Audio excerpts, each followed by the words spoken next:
Trail marker 27, said 41 on a Tuesday morning in late September, and I want to be clear about what that sentence does and does not mean, because the distinction is the entire reason I'm writing this down. It does not mean someone repainted it. It does not mean I misremembered the number. I had photographed that marker 11 days earlier as part of a routine post-storm inspection sweep. A 4x4 cedar post with a single aluminum plate reading Trail 27, Junction, 2.1 miles, bolted on with 2 galvanized carriage bolts that showed the same weathering pattern, the same hairline rust bleed at the same bolt head in both photographs. The post hadn't moved, the plate hadn't been swapped, the bolts were original, and the number stamped into the aluminum, not painted, stamped, the way our shop presses them at the district yard, now read 41. I stood there for a while doing the thing you do when your eyes disagree with your memory. I checked my GPS unit, assuming I'd simply walked to the wrong junction. The coordinates matched my log from 11 days prior to 5 decimal places. I was standing exactly where I'd stood before. The trail behind me curved down toward the creek, crossing exactly the way it had before. Only the number had changed, and the mileage below it had changed with it. 2.1 had become 3.4. And the destination line, which had read Junction, now read Overlook. I want to walk you through my job for a moment, because I think it matters that you understand how much of my working life depended on markers, like that one being the single most boring, reliable object in the forest. I was a senior trail maintenance ranger for a district in Oregon's National Forest System I'm not going to name specifically, both because the name doesn't matter and because I signed paperwork once, agreeing that I wouldn't. I inspected and repaired roughly 240 miles of trail across a district that saw maybe 1,100 backcountry visitors a year, most of them in July and August. I replaced markers when they were vandalized or storm damaged. I ran GPS verification sweeps twice a season to catch drift in our digital trail layer. I inspected the 2 footbridges in my district for rot. I filed maintenance reports that nobody outside my own supervisor's office ever read, as far as I knew. And I did all of this for 9 years without once encountering a piece of trail infrastructure that behaved like anything other than exactly what it was: a painted or stamped sign on a post that stayed where you put it. So when marker 27 told me it was marker 41, my first working theory wasn't supernatural. It was that I'd been the victim of an elaborate, pointless prank, or that our maintenance database had somehow cross-referenced 2 different marker records, and someone from the shop had come out and re-stamped the wrong plate. I photographed it, radioed it in as a data discrepancy. Rather than an incident, we have a form for that, DR1. And I want you to remember that form, because it comes up again, and drove back to the station to pull the record.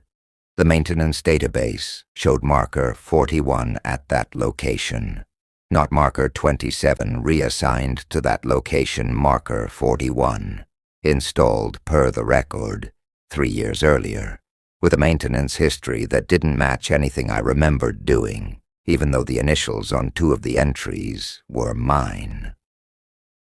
I called my supervisor, a district trails manager named Grieve, who I'd worked under for 6 years and who had never in that time struck me as anything other than tired and competent in roughly equal measure.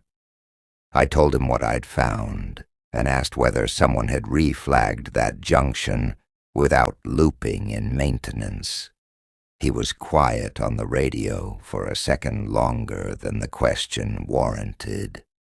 And then he said something I wrote down afterward because it struck me as such an odd thing for a district manager to say to a field ranger reporting a database error. Stop comparing today's signs against yesterday's records. Log what's there now and move on.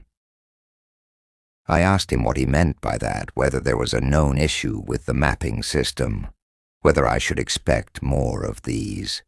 He told me he'd explain it in person, not over the radio, and to finish my sweep. He did not, in fact, explain it in person that day or the next. And when I raised it again a week later, he told me, in a tone I'd never heard from him before, that the database sometimes reconciled overnight, and that the correct procedure was to update my field log to match current signage, rather than flag the mismatch, because flagging mismatches generated paperwork nobody upstream wanted to process.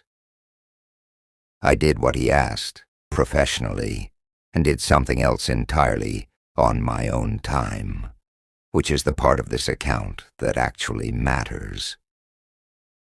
I started keeping a second log, not the official DR1 discrepancy reports, which I'd learned, quickly, disappeared into a queue that never resolved anything. I filed 6 of them over the following month, and received no response to any of them but my own private field notebook, dated entries, GPS coordinates, and a photograph time-stamped at each visit. I picked 4 markers in my district that I passed regularly during routine patrol and began photographing all 4 every single time I walked past, regardless of whether anything looked different. Over the following 6 weeks, all 4 changed at least once. None of them changed while I was present, or while any camera was pointed at them. I confirmed this by mounting a trail camera on a tree 40 feet from marker 12 for 11 consecutive nights. Motion-triggered, infrared, the same model we used for wildlife monitoring surveys. The camera recorded normally every night. Nothing approached the marker. No animal, no person, no vehicle, no visible disturbance of any kind. And on the 9th night, between the 11:47 p.m. frame and the 4:12 a.m. frame, a 5-hour gap during which the camera had simply not triggered, because nothing had moved in its field of view to trigger it. Marker 12 changed from Trail 12, Ridge Loop, 1.8 miles to Trail 12, Spur Trail, no outlet, 0.6 miles. I checked the raw image files for tampering. I sent them to a friend from my academy cohort who now worked forensic imaging for a different agency entirely. Someone with no reason to lie to me, and no knowledge of what she was actually looking at. I told her I suspected trail camera footage had been altered for insurance purposes, which wasn't true, but got her to look at it with fresh eyes. She found no evidence of file manipulation. The metadata was clean. The camera had simply recorded 11 consecutive nights of an unchanged marker, punctuated by 2 frames, 5 hours apart, between which the marker had changed without anything crossing the lens. I want to describe the GPS problem specifically, because it's the piece of evidence that convinced me this wasn't equipment failure or vandalism, and it's the piece I still can't fully explain even now. Every marker in our district carried a surveyed coordinate, logged into our GIS trail layer, verified against handheld GPS units, accurate to about 3 meters.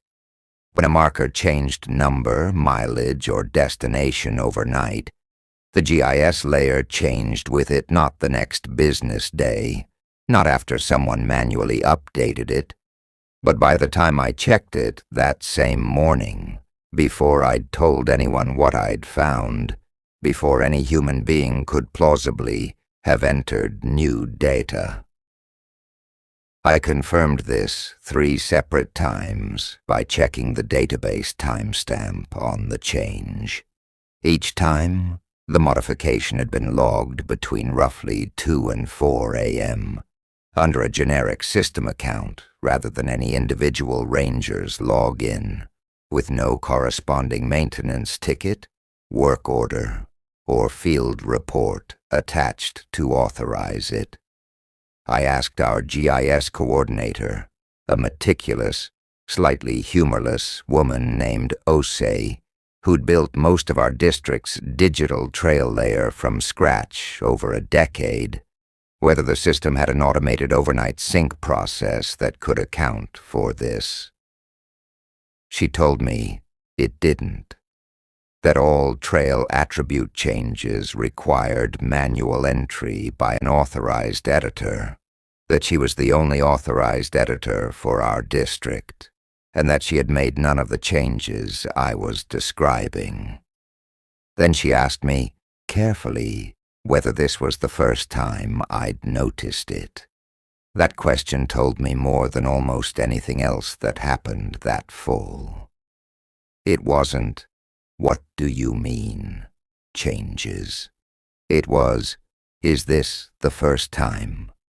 Which is a question you only ask if you already have an answer in mind for what happens after someone says no. I told her it was the first time for me. She looked at me for a moment and said she needed to check something, and 2 days later, she brought me, without explanation, into a records room at the district office I'd walked past for 6 years, without ever having a reason to enter a small windowless space behind the surveying office that held printed trail maps going back, in some cases, to the 1970s, boxed by decade, alongside a separate shelf of bound survey logs that predated our digital system entirely. She pulled 3 folders. The first held printed trail maps for our district from 5 different years spanning 4 decades. She laid them side by side on the table and had me trace a single trail 27, the one that had started all of this across each version. In the earliest map, from 1981, it was Trail 27, a 2.1-mile spur to a junction. In a 1996 map, the same physical trail, same trailhead, same terrain contours as far as I could tell, was labeled Trail 27 still, but the junction distance was listed as 2.4 miles. In a 2008 map, it had become Trail 33. By 2019, it was Trail 41, matching what I'd found on the ground that September, 3 years before the printed map caught up to it, or I understood later, 3 years before the printed map had been allowed to. Every generation of trail crew in this district has documented this, Osei told me, for a while, and then they stop. I asked her why they stop. She told me she didn't fully know, but that she'd found something in the older survey logs that might explain part of it, and she handed me the second folder. It contained a maintenance manual supplement. Not the standard trail maintenance handbook every ranger receives during onboarding, which I'd read cover to cover as a probationary employee 9 years earlier, but an appendix, unmarked, undated except for a revision stamp reading REV.1987, filed separately from the standard manual, and as far as either of us could determine, never distributed during any training cycle either of us had gone through. It was titled, in plain typewritten capitals, Marker Reconciliation Field Guidance, and it described, in the same dry procedural voice as every other piece of Forest Service paperwork I'd ever read, a phenomenon it never once tried to explain: overnight attribute drift in trail signage, occurring at irregular intervals averaging 4 to 9 changes per district per season, to be handled according to a specific, deliberately anticlimactic protocol. Field staff encountering a reconciled marker were instructed not to file a standard incident report, but to update signage inventory silently, log the new attributes as current without cross-referencing prior records, and if questioned by visitors about a discrepancy with a previously issued map, to describe it as a recent trail realignment for erosion control, a phrase so mundane, I realized, reading it, that I had heard exactly that explanation given to confused hikers by other rangers in my own district more than once, without ever once wondering why it was always the same phrase. The supplement offered one further instruction that I read 3 times before I trusted that I'd read it correctly. Field staff who observed a pattern in which markers changed were to document the pattern only in a personal capacity, never in official district records, and were not discouraged. The manual's actual phrase from using such patterns to anticipate maintenance needs ahead of official notification. That sentence told me something the rest of the document hadn't, that somewhere, at some point, someone had gotten good enough at this to predict it. The third folder was thinner than the other 2, and Osei handed it to me last, watching my face rather than the folder itself while I opened it, which in hindsight was its own kind of warning. It held field notes handwritten, dated across roughly 14 months in the early 1990s, kept by a ranger named Aldous Fenn, whose name I did not recognize from any roster plaque or retiree correspondence I'd encountered in 9 years in this district, despite the fact that his notes described a maintenance territory that overlapped almost entirely with mine. Fenn had done exactly what I'd started doing on my own, photographed the same markers repeatedly, logged the changes, and, unlike me, up to that point, begun trying to predict them. His notes contained something like a working theory, expressed in the clipped, undramatic language of a man who seemed to have decided, fairly early on, that panic was not a useful tool for the problem in front of him. He'd noticed that markers didn't change randomly. They changed in a direction. Distances tended to lengthen before a route was later closed for erosion, years in advance of the closure.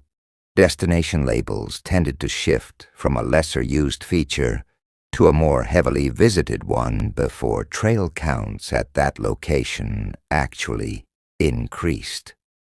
A spur that read, "No outlet," would months or years later be connected by an official reroute to the trail it had already on the sign claimed to lead to. Fenn's notes did not treat this as prophecy exactly.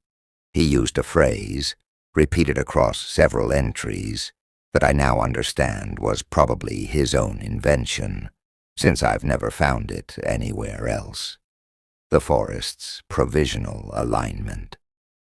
His theory, as best I can reconstruct it from fragments, was that the markers weren't recording a false present. They were recording a true future specifically, the configuration the trail system was drifting toward anyway, through the ordinary accumulated pressure of erosion, visitor traffic, and the district's own eventual maintenance decisions, and that the signage was simply arriving at that configuration early, ahead of the humans whose job it nominally was to decide it. His final entry was dated in March. It described a marker, not one I recognized by number, in a section of the district that our current maps show as unmaintained wilderness with no formal trail at all that had changed over several months, from an ordinary trail designation into something that was no longer a route description at all. He'd copied it into his notebook exactly as it appeared, and Osei had left a photocopy of that page loose in the folder, and I'm going to describe what it said, rather than reproduce it verbatim, because by then I understood that this was not information I wanted, sitting in my own hand, the way it had apparently sat in his. It was his own badge number, followed by a date roughly 11 months after the entry itself. Not a trail number, not a mileage. His personnel identifier on a trail marker with a date on it. There's no further entry after that page. There is no closeout report. There's no transfer order, no resignation letter, no line in any personnel record I was ever able to access, and I tried, through channels that I'd rather not describe in detail, because describing them accurately would tell you more about how this agency's internal systems work than I'm willing to put in writing, indicating what happened to Aldous Fenn after that march. He does not appear in the following year's roster. He does not appear in any retiree list. As far as the institution's own memory is concerned, he simply stops. I asked Osei directly whether she knew what had happened to him. She told me she didn't, that the folder had come to her the same way most things in that records room had inherited from a predecessor with no explanation attached, and that she had made a personal decision, years earlier, never to try to find out, because she'd concluded that finding out was not a thing that had gone well for the people who'd tried before her. I want to be honest that this should have been the point where I stopped.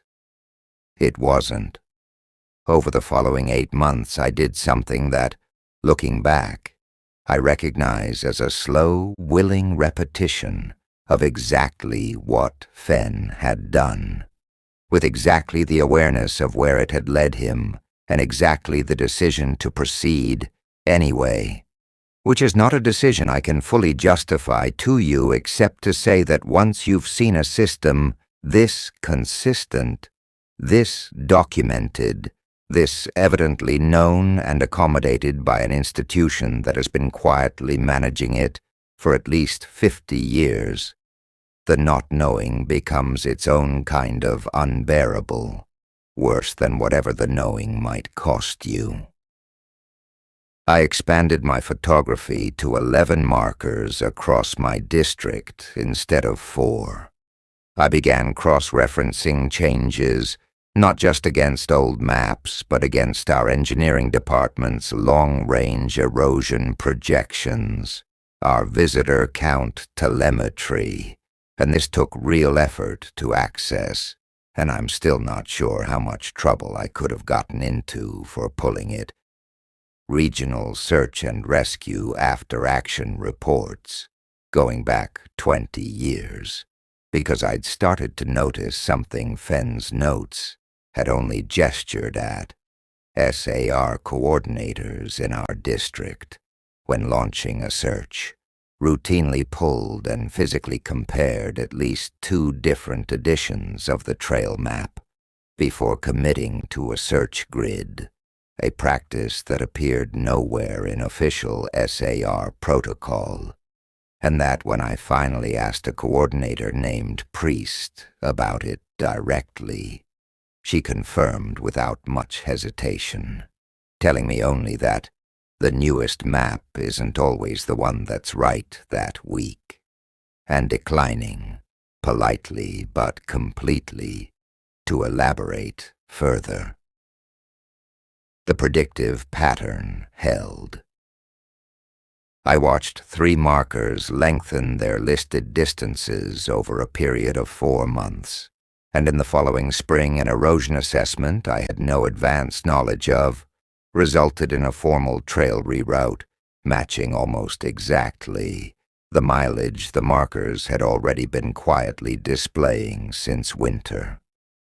I watched a dead-end spurs marker shift its destination line from no outlet to a name that didn't correspond to any feature on our current maps at all.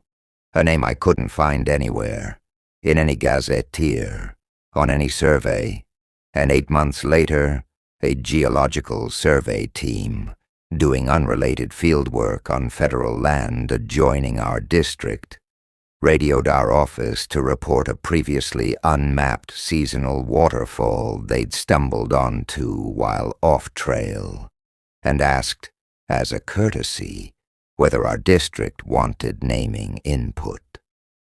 The name they'd already informally started using among themselves, based on nothing but the shape of the rock face, was the same name that had been sitting on that marker for the better part of a year. I did not tell them. I want that on the record clearly. I did not explain that the forest had already named it before they found it. I filed the naming input through ordinary channels and said nothing else, because by then I had learned from Fenn's silence, from O'Sea's, from Greaves, from Priest's careful non-elaboration, exactly what this institution does with people who say something else. What I never fully resolved, and what I think, honestly, cannot be resolved by the kind of evidence available to a field ranger, was the question underneath all of it.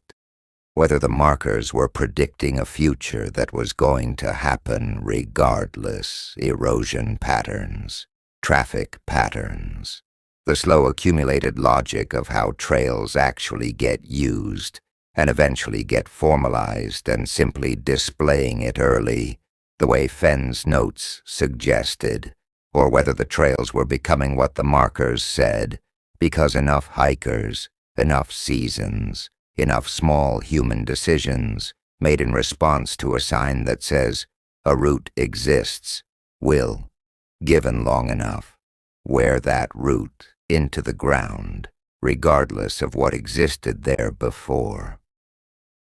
I don't know if that's a meaningful distinction. I've come to suspect it isn't that somewhere past a certain point, a forest that has been managed, mapped, and walked by the same institution for 100 years stops having a version of itself that exists independently of the paperwork describing it, and what Fenn called provisional alignment might just be the plain, undramatic truth of what a trail system actually is. Not a fixed thing that people record, but a slow negotiation between ground and forecast that had simply, in our district, started running a little ahead of schedule. I resigned 2 years after finding marker 27.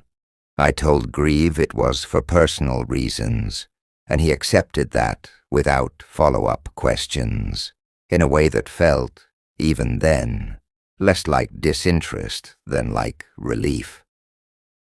Jose sent me a short, formal note, wishing me well, with no reference to anything we'd looked at together. I moved out of state. I did not photograph another trail marker for 4 years. Last spring, an old colleague from the district mailed me, unprompted, a copy of the newly published recreational trail map for the forest I used to work in, the kind of glossy, visitor-facing map sold at trailheads and ranger stations, updated maybe once a decade, meant for families and day hikers who will never once wonder whether the paper in their hands is accurate. I assume he meant it kindly, a memento from an old job, and for the most part it read exactly the way you'd expect. Familiar trailheads, familiar mileages, nothing on its surface any different from the maps I'd carried in my own pack for 9 years. Then I found, tucked into the district's northeast corner, a new trail. A dashed line rather than a solid one, the map's convention for a route not yet open, with a small printed note beside it reading, "Opening Summer Ridge Connector Trail." I recognized the alignment immediately, the way you recognize your own handwriting. I spent 3 months of my last season in that district, clearing deadfall and flagging a route through that exact stretch of ridge, off any official trail, on the private unlogged theory, my own. Never filed, never reported that it was where the forest was already, quietly, headed. I never told anyone why I was doing it. I logged the hours as general hazard clearance, which wasn't strictly a lie. The map I'm holding is dated for a summer that hasn't happened yet. The trail hasn't been built. As far as any official record shows, it doesn't exist. But I already know exactly where every switchback falls, because I put them there myself, 3 years before anyone decided to.